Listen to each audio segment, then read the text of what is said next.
L'écho pour tous, présenté par Mehdi Litim. Chères auditrices, chers auditeurs, bonjour. Aujourd'hui, on va voir que l'Europe, en fait, n'est pas vraiment libérale, dans le sens où l'Europe aimerait trop les entreprises. L'Europe, en fait, aime trop l'austérité, de cet amour qui fait les êtres suicidaires. Parce qu'il est de bon ton de dire que l'Europe est libérale. Alors pourquoi ?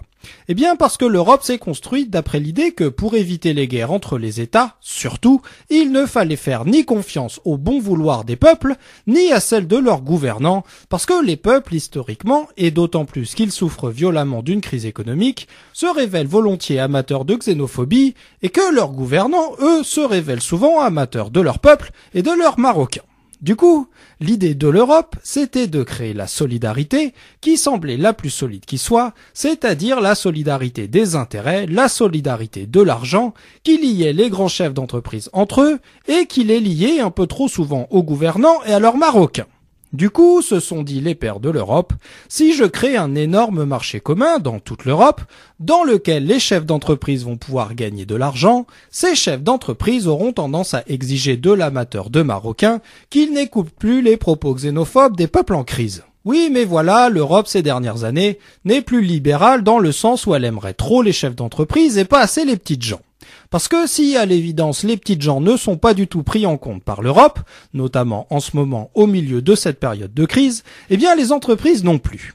Parce que c'est une évidence, quand une économie connaît une grave crise économique, il y a plus de chômeurs, mais il y a aussi plus de faillites d'entreprises. Et du coup, l'idée que l'étranger peut être une source de profit, un porte-monnaie sur pattes, est une idée qui semble faiblir, même chez les chefs d'entreprise, en tout cas chez ceux qui font faillite. Parce que, en cette période de crise économique, ça n'est une surprise pour personne, les peuples et leurs porteurs de Marocains sont tentés par le repli nationaliste, le sentiment d'exister dans la xénophobie, en une phrase par les perspectives d'autodestruction européenne. Mais si l'Europe continue sa politique mortifère d'austérité, il est à craindre aussi que les liens du profit ne se relâchent et que les chefs d'entreprise, eux aussi, conditionnés par des réflexes millénaires, ne voient plus dans l'être humain de l'autre côté de la frontière qu'un concurrent étranger et de moins en moins un partenaire commercial, un égal attiré comme lui par les perspectives de profit et par l'argent. L'écho pour tous, une chronique écrite et présentée par Mehdi Litim sur Marmite FM 88.4. Vous pouvez nous contacter pour réagir à cette chronique sur marmitefm.canalblog.com.